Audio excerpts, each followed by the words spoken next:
and with archaeologists getting ready to renew their explorations in Palestine and the Euphrates Valley, antiquarians expect further additions to the vast mass of evidence of the worldwide spread of primitive Freemasonry, which concealed, ladies and gentlemen, in its rites, symbols and ceremonies, the teaching and belief in the grand architect and great geometrician of the universe, a one and supreme God. But as I told you before, not, as many of you might believe who have been initiated into the lodge on the lower levels, not the God of the Bible. We can expect the explorations eventually to bring to light a lot of new material that will link the mound builders of the Mississippi Valley, the Mayas of the Yucatan, the ancient Egyptians, and the Chaldees, ladies and gentlemen, into one distinctly primitive brotherhood. And if you follow the thread, you will find that it leads right up to the present day. You see, the illumined ones believe that Freemasonry is the parent of all religion, the original worldwide cosmic gnosis, diffused in ancient times to the uttermost ends of the earth, scattered, as it were. Freemasonry, they believe, is the Pompeii of prehistoric science. All of the Masonic ritual, its Egyptian signs, its Chaldean grips, its Sanskrit passwords, its ancient Hebrew symbols, its Kabbalistic allusions, and its historical records are supremely scientific in an ancient way, and is a survival through long ages, ladies and gentlemen, by various underground channels of the knowledge of the universe, which was gained by Sabian astronomers from the temple tops of Chaldea, India, and China, and recorded by the equally learned geometers and mathematicians of the ancient Orient. It was this knowledge, concealed within the brotherhood, that enabled them to build the gigantic sundials, such as that at Stonehenge in England. The two pillars of masonry today are the same as those which stood before the Temple of Solomon, erected by the same building fraternity, known as the Builders, under the supervision of the priest architects who built the Sun Temple at Tyre, before which similar pillars stood. They are the very same pillars as those that stood before the ancient temples in America when Cortez gazed in wonder on the civilization of the Aztecs and then set out to destroy them. They are the very same pillars that fixed the solstitial points in the first crude circles of stone, with a central stone representing the sun, and the same pillars which became the temple of Janus among the Romans, the totem poles of modern savages, and the Jachin and Boas of European cathedrals. You see, the key to the entire secret system is to be found in the ancient method preserved from ages long anterior to their reputed time by the Israelites of using identical characters for letters and numbers, a system called gematria, which I've discussed before, notably in the series which we called the Mystery Schools, or the Mystery Babylon series. Gematria. And upon this system, which a simple mathematical formula 10-5-6-5 is shown to be the basic source of all manifested existence, that formula, when presented in the Hebrew letters corresponding to the numbers being Jod, Ha, Veh, or in English, JHVH, are Yahweh, or Jehovah. Now, if this remarkable fact had been confined to the sacred writings of the Hebrews, it might be accepted as a peculiar outcropping of national genius. But this is not the case. Most of you just can't understand it when I tell you it's not the Jews. It's the brotherhood of which many Jews are a part. But so are many Episcopalians and many Catholics and many atheists and many agnostics are all a part.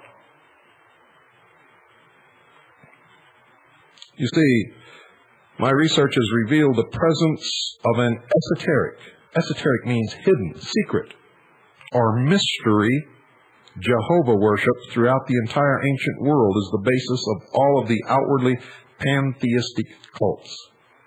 Not the God of the Bible, but a pantheistic God.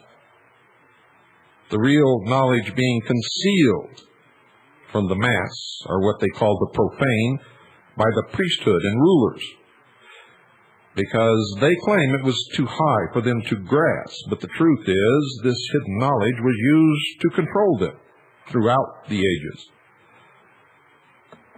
The worship of the great first principle, defined and also hidden by the mathematical Jehovah glyph, you don't know what I'm talking about yet, so don't form any premature conclusions, was at one time spread over the whole expanse of anciently civilized America, whether represented by the vanished race of mound builders of our own United States or the perished races of Mexico, Central and South America. This latter wonderful fact may as readily be verified by the visitor to such a purely American collection as that in the Smithsonian Institution in Washington, or the American Museum of Natural History in New York City, as by the digger in Euphrates mud or Egyptian sands. For the proof stands out once you understand the symbols. The crowning secret of the ancients, as well as of our own time, is that the study of the structural proportions of our universe as evinced in lines of force and direction, cyclic time periods, celestial areas, and visible parts reveals, ladies and gentlemen, the fact that it is of definite form, perfectly balanced proportion, and just such a synthesis of the principles of pure geometry as to show that the features exhibited are from the same causative source as that which geometrizes the snowflake, the crystal, and the flower blossom. Hence the expression used in Freemasonry of the grand architect and the great geometrician of the universe. The ancient Egyptians adopted as the key to this great cosmic philosophy the famous Pythagorean triangle of proportions 3 by 4 by 5. Proportions which is the basis of the celebrated 47th proposition of Euclid. The understanding of this 47th proposition of Euclid is an absolute requirement of members of the Brotherhood. They called the three sides Osiris, Isis, and Horus, considering the first two as spirit and matter and the latter as nature evolved from the wedding of the other two. In other words, the doctrine, the church, and the full body of initiates, the practice of it all.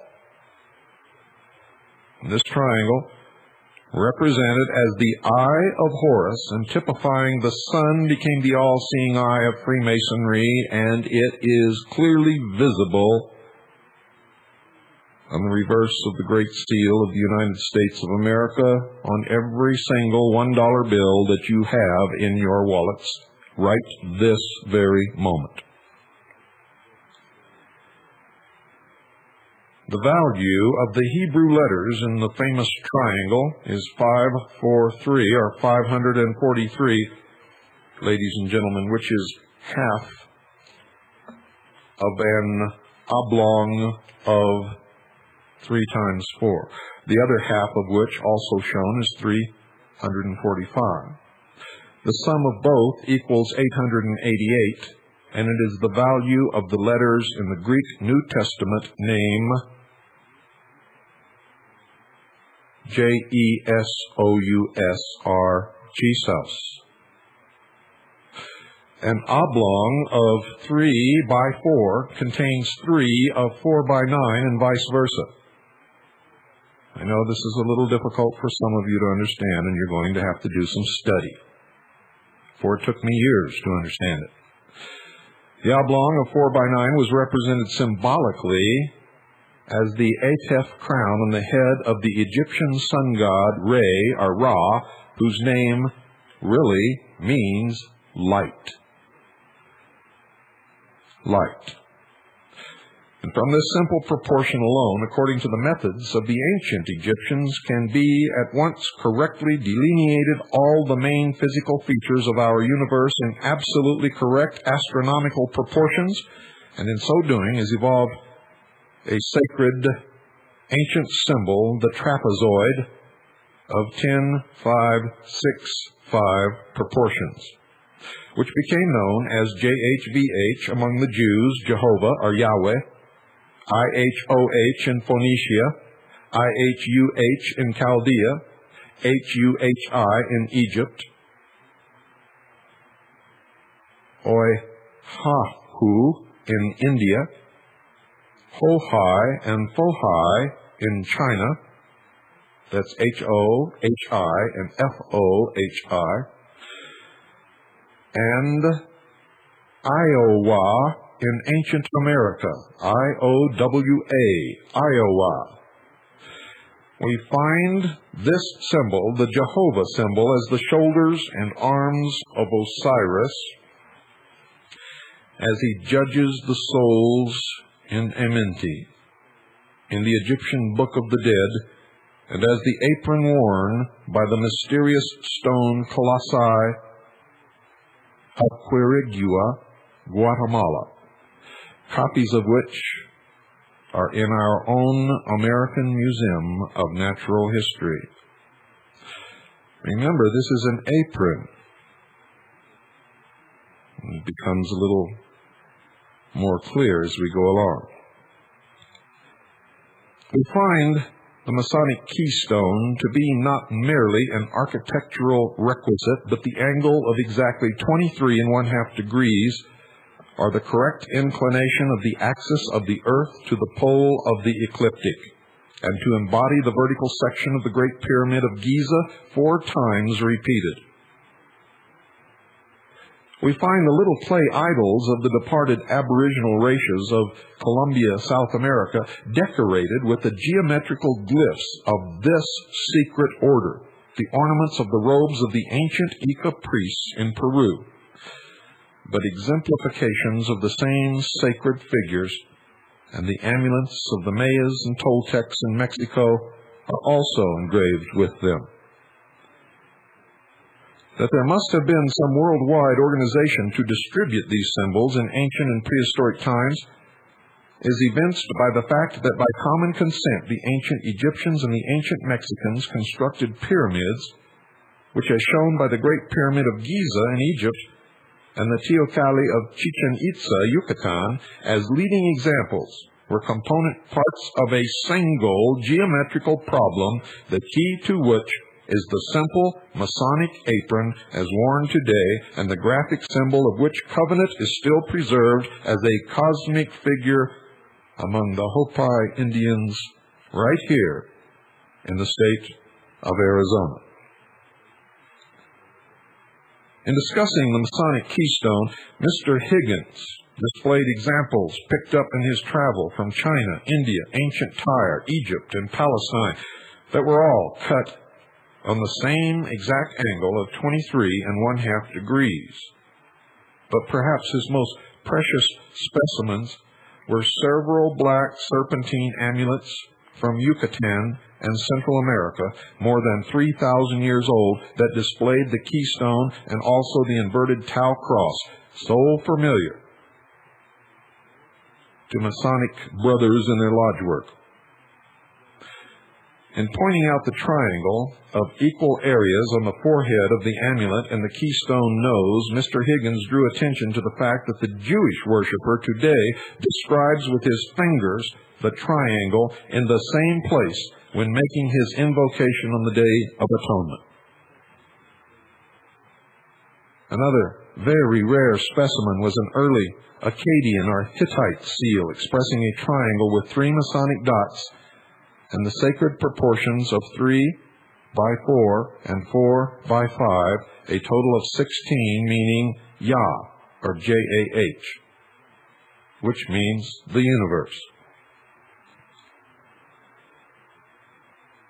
Now, while these keystones are very valuable in proving the contention that Freemasonry was widespread even in prehistoric times, I consider the Masonic apron preeminent as the symbol of the hidden mysteries of Masonry.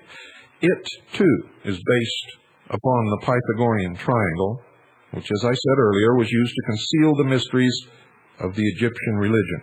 The priests knew that the letters I, O, H, or J, V, H, which were publicly applied to the sides of the triangle and called Isis, Osiris, and Horus, were the secret mathematical formulae which they considered the key to the universe. Today you may see this miniature keystone hanging from necklaces of prominent Freemasons, sometimes prominent politicians, rampant in the New Age movement. If you will read a good book on mythology, the story of the death of Osiris, slain by his brother Typhon, and the long search for his mutilated body by his disconsolate widow, Isis, you will eventually understand, especially if you have studied the mysteries, how the hope of humanity was fixed on the widow's son. Isis, of course, was the widow. Horus was the widow's son. Now, if Osiris was the doctrine, and the doctrine was murdered, killed, the church was left as the widow, widowed by the doctrine. The word was lost, the lost word of Freemasonry. Her son, the initiates, or the sons of the widow, were then, ladies and gentlemen, left without a doctrine. These were the full body of initiates.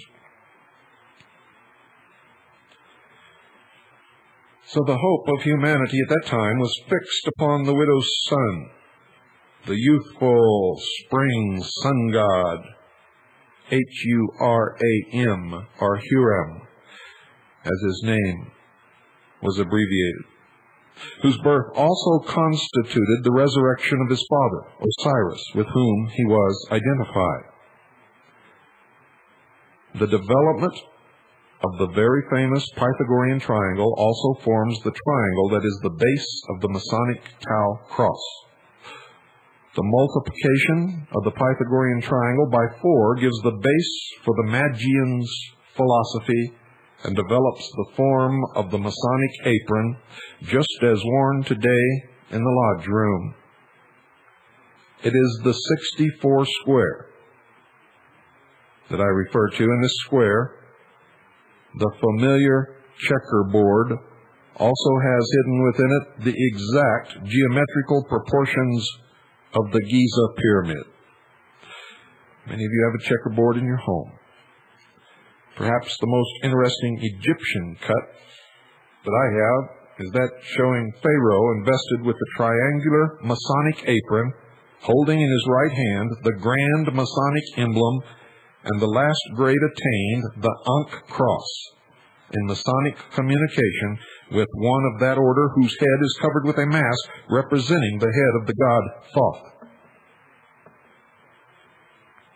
Now, when you examine the old Egyptian documents or pictures of such, they reveal the fact that the apron is the badge of all the gods, kings, hierophants, and priests engaged in the rites of public worship and ruling of the masses, and the apron of the ordinary celebrant appears to be a triangle of white cloth suspended from the waist in front and pinned at the corners to the tunic at each side.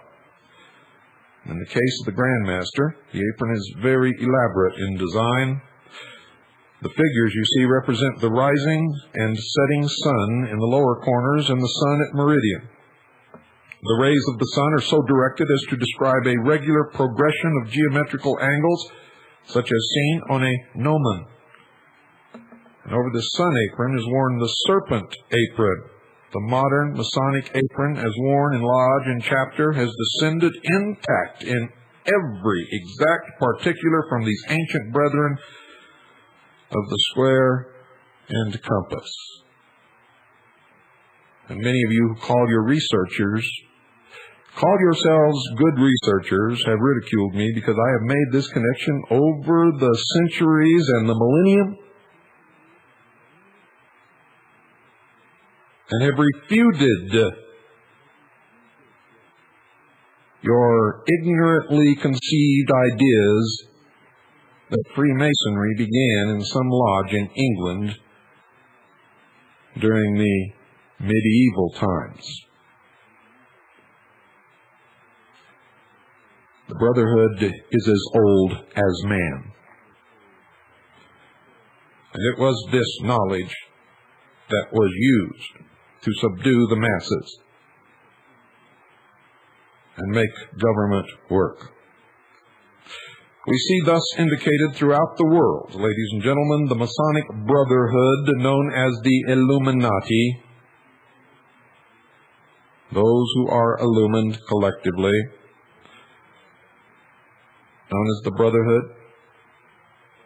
known as the Sons of Light, known as the Sons of the Widow, or the Widow's Sons,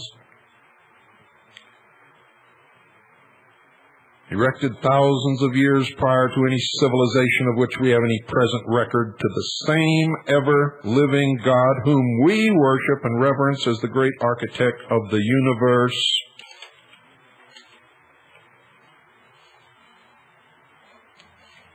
Today, around the world, in the lodges of all the brotherhoods, by whatever name, by whatever occupation, it is the same. It is not the same God that we worship in the Bible, whether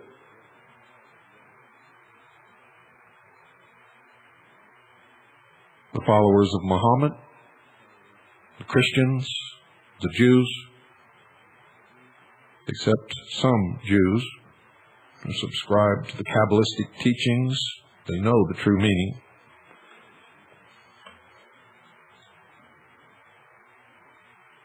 Through the mists, ladies and gentlemen, of antiquity loom the history, the monuments, and the crumbling ruins of the vast Mesopotamian empires,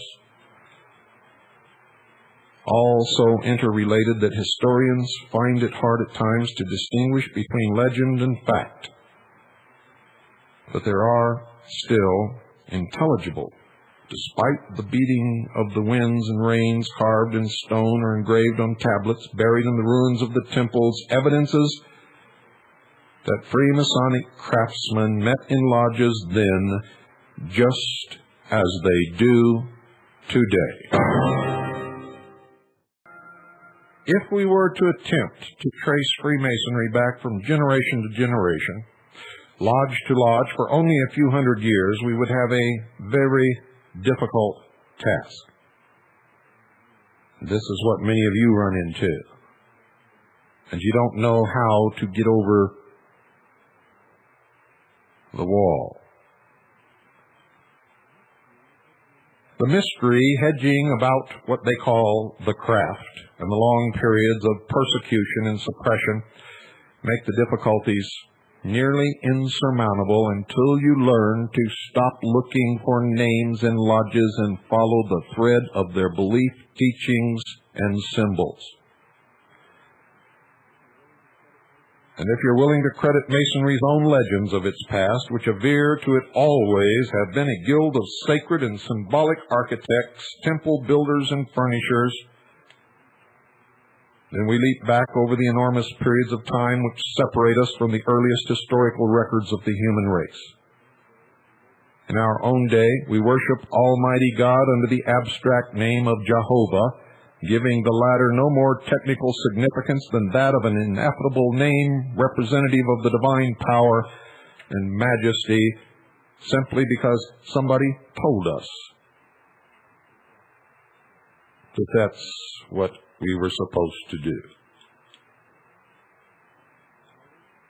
Can't challenge what you're told, can't challenge what you're presented with. My God, read your own Bible that you say can't be challenged and study the story of Job, who challenged God himself and came out the victor. What is the matter with you people?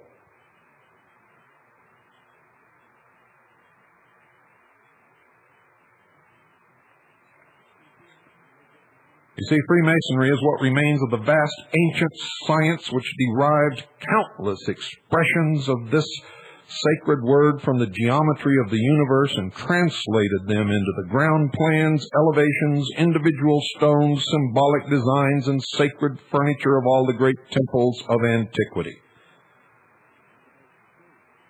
One of the most curious discoveries of modern times is contrary to the generally accepted idea that Jehovah has ever been the center of a pure monotheistic religion like that of Israel and unassociated with idolatry or graven images as reprobated by Jewish sacred law. Jehovah worship was originally the secret adoration of the hidden source of life, conceived only by the illuminated priesthoods and their pupils because discoverable only through a science far above the heads of the sheeple, or the profane, as the people in the mysteries call all of us before we learn to use our brains.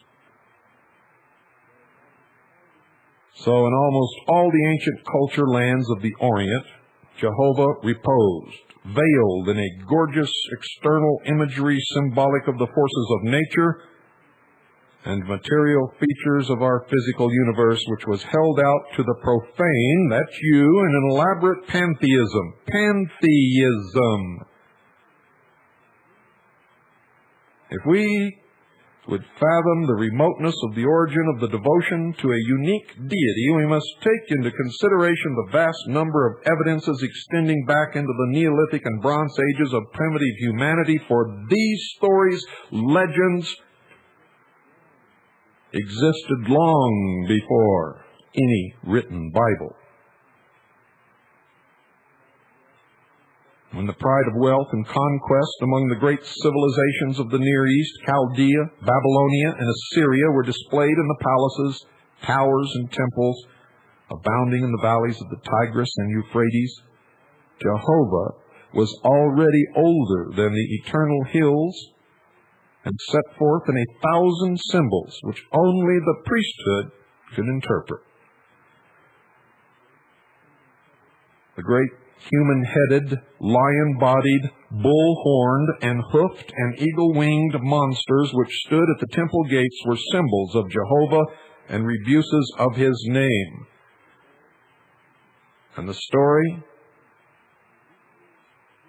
of Ezekiel's vision is not a recounting of the landing of a flying saucer, but is his own encounter within himself with this God, Jehovah.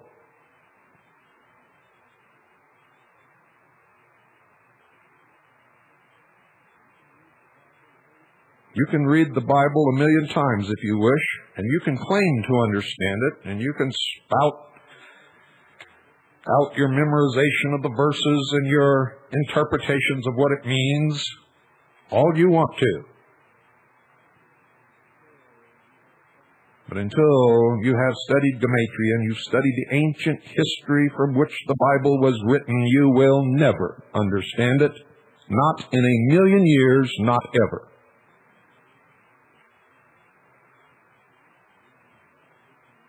In the region of the Tigris and Euphrates, this region, which has produced almost all of the familiar Old Testament legends, the creation, the first fratricide, the deluge, the Tower of Babel, Samson, and dozens of other symbolic myths which have been found in the cuneiform scratched clay libraries of that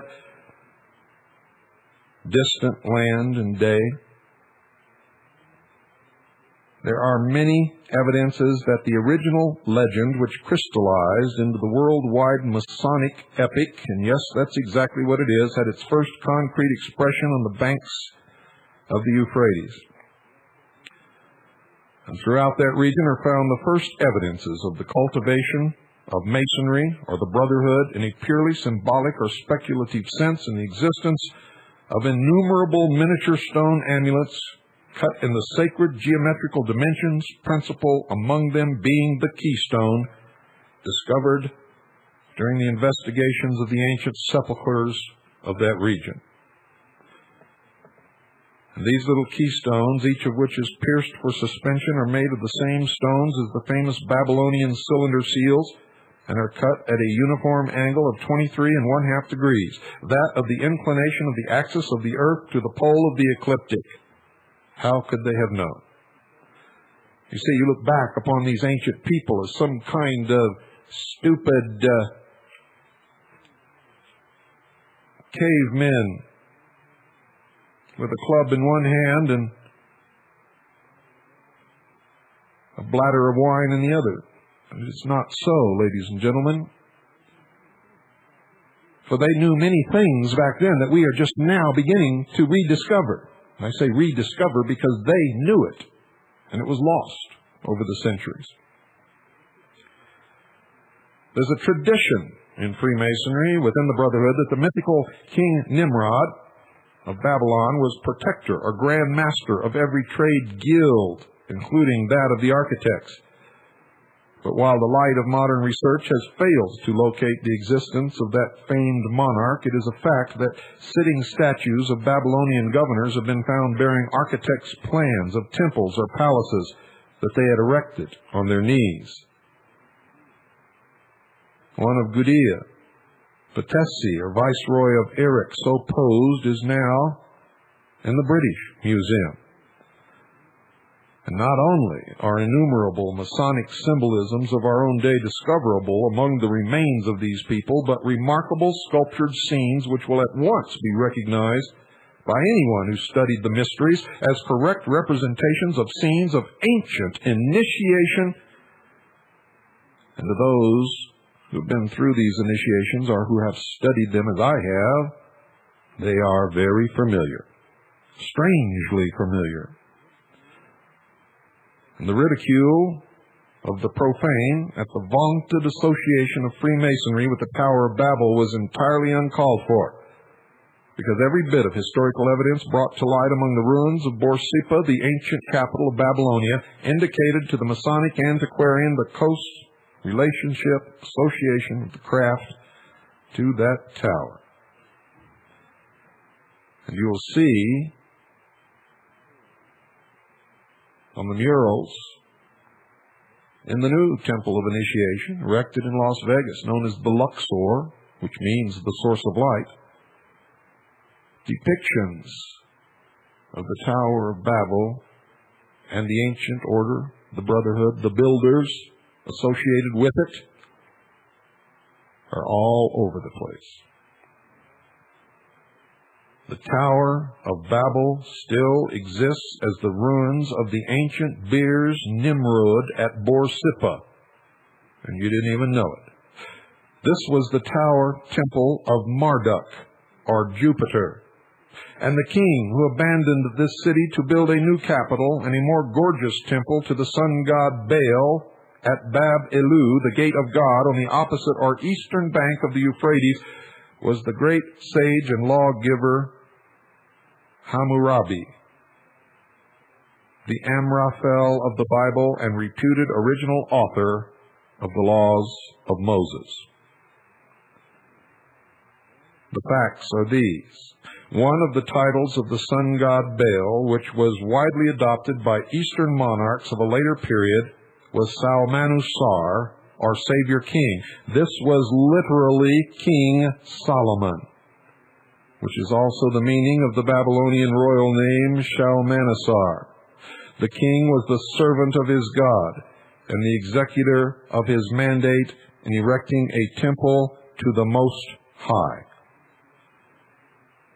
The name of the architect given in 2 Chronicles chapter 2, verses 12 and 13, who was sent to King Solomon by King Hiram of Tyre, one skillful to work in gold and silver, in copper, in iron, and in wood, in purple, in blue, and in fine linen, and in crimson, also to execute any manner of engraving and device, every kind of work of art which may be given him, was Huram, or Huram-Abi, which is self-evidently a mere alliteration of the Babylonian name Chamurabi, or Hammurabi, or Hiram-Abith.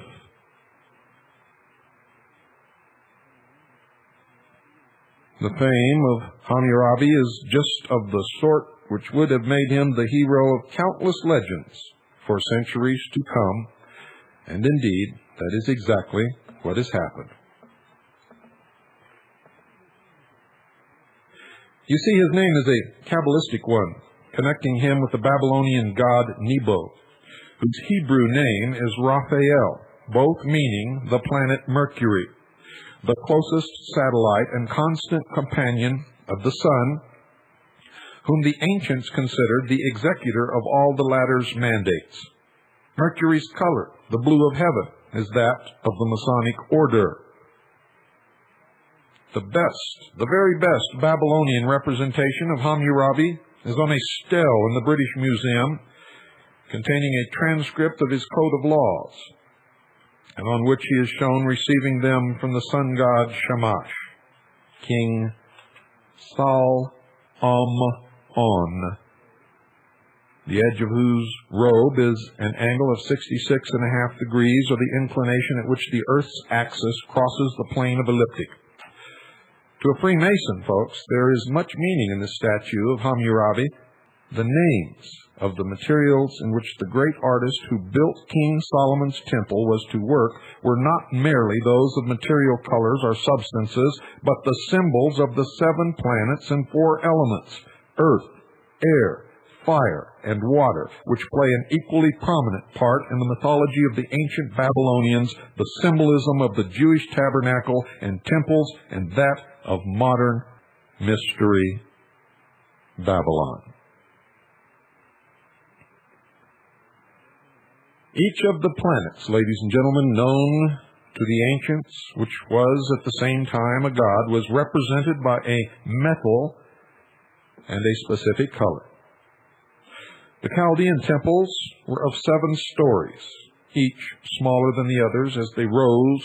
The lowermost chamber was that of Sheb, or Saturn, colored black. The next, that of Marduk, or Jupiter, colored orange. Next, there was a red stage for Nergal, or Mars. Then a middle chamber covered with plates of gold for the sun. Shamash, then the chamber of Ishtar, or Venus, a pale yellow. Then blue for Nebo, or Mercury, and finally silver for Sin, the moon, which was left unfinished or open at the top as an astronomical observatory. We preserve those colors and symbology on flags and emblems the world over. The Freemasons preserve the colors of the 4 elements in the veils of the Royal Ark chapter. The sun in its 3 phases of rising in the east, at meridian in the south, and setting in the west became Sal-Am-On. Hence the ancient morning greeting of Salam, and the designation of the dying sun god who will rise again as Om-On-Al, or Emmanuel, and the Hebrews turned Salmanusar into Sar Shalom, or Prince of Peace, and played many other strange tricks with the old Kabbalistic lore of the Chaldeans, which is preserved by the Brotherhood even today.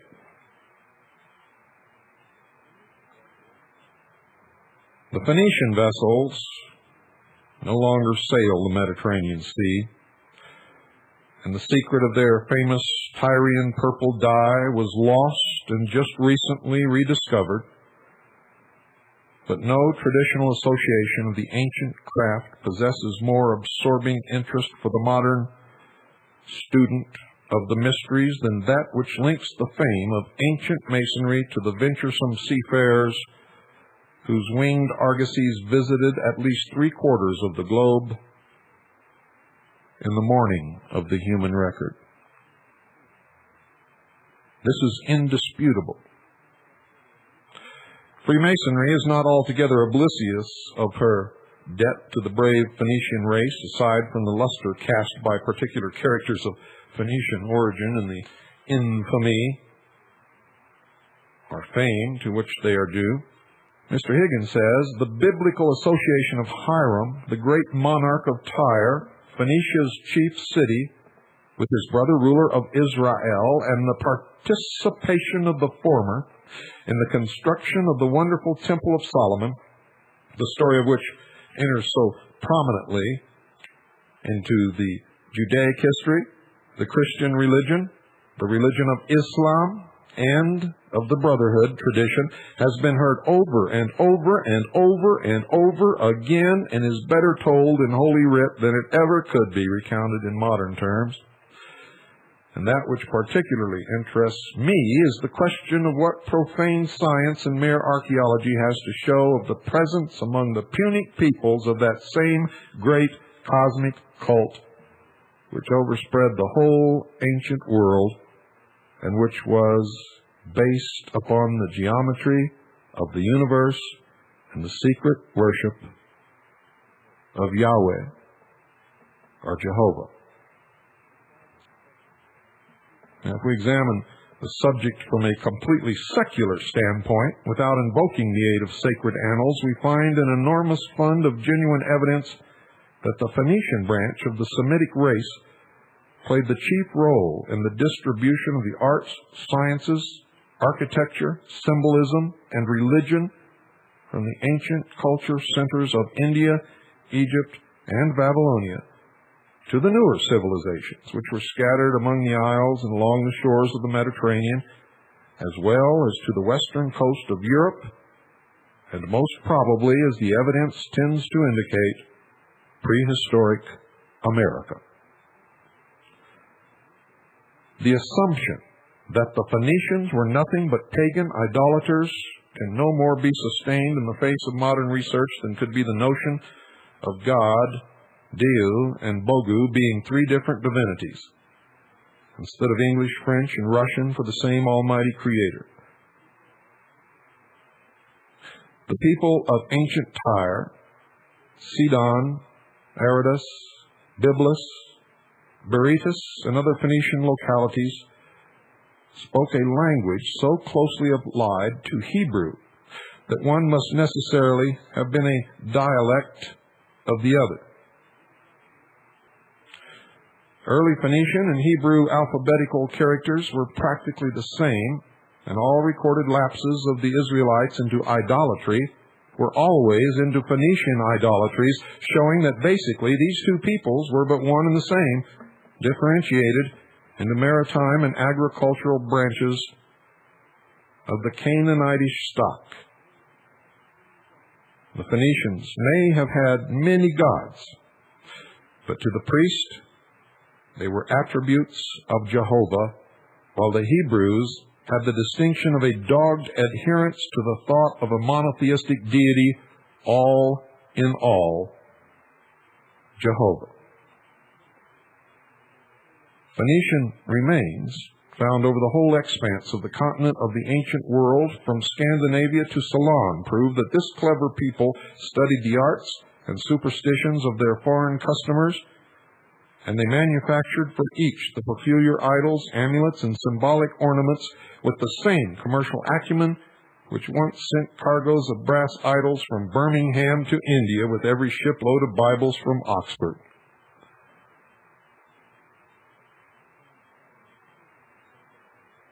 King Solomon's temple is shown by archaeology to have been a typical Phoenician edifice. Phoenician edifice, folks. A lot of people don't want you to know that, but that's exactly the truth.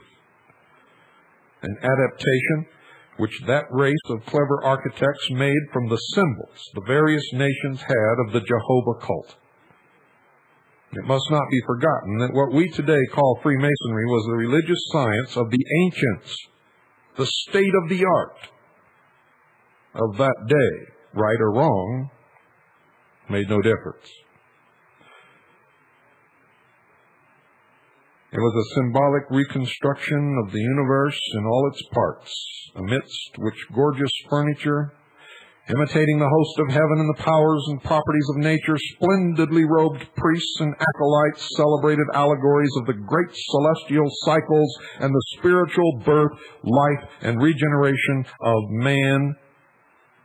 The word man in Phoenician being Ish. Ish. And the symbology was always in the sun, spelled S-U-N. The greatest of all contemplations among the Phoenicians, said Mr. Higgins, who was one of the prominent experts, as evinced by their architectural remains not only in their homeland at the eastern extremity of the Mediterranean Sea, but on the sites of the numerous Phoenician colonies on the northern coasts of Africa, many of the Greek islands, and in France and Spain, was the so-called dual principle. The theory of the universe as a marvelous equilibrium between forces seeking to destroy and forces seeking to preserve it was the basis of all the Eastern religions, symbolized in different countries in different ways. Today, you know it as the positive and the negative, the yin and the yang, the male and the female. The Mongols employed the yan and yin symbol, the Hindus, twin fishes. That's really what the twin fishes stand for, folks. The Egyptians, twin serpents and twin pillars. The Phoenicians copied the fishes, the serpents, and the pillars. But the greatest contribution they made to the brotherhood was in the prominence they gave the pillars. You see, they used such pillars on the porch of their great temple at Melkarth, at Tyre, and copies thereof wherever Punic settlements were effected. The modern Mason can recognize these pillars in his lodge, and they were the two pillars flanking the entrance to the Temple of Solomon. They were not original, they were copied from the Phoenician temple in Tyre. The worship of Melkarth was something which has had most consequences in the distribution all over the world of peculiar rites and mysteries bearing upon the existence of what they call the divine spark in man and its survival of the grave. It's the principle that they use to convince their initiates that man is God. It is the Luciferian principle. Melkarth is said to have meant king of the city of Tyre and was identified by the Greeks with Hercules because, like Hercules, he was an incarnation of the solar principle of the sun and was afflicted in some peculiar manner by each of the 12 signs of the zodiac which lay in wait to slay him. Melkarth was also called Baal, the Lord, and Adonai, the Lord, which means exactly the same thing. The Adonai above was the spiritual prototype of the Adonai below, and the Phoenician mystery showed the blameless life, tragic death, and glorious resurrection of the being as an example to mankind. All of the Phoenician symbolism shows that wheat and grapes were the symbols of matter and spirit in this connection. Joseph's dream of the baker and butler was but a Phoenician allegory of the death of matter and survival of spirit. Good night. My name is Robert Sepper.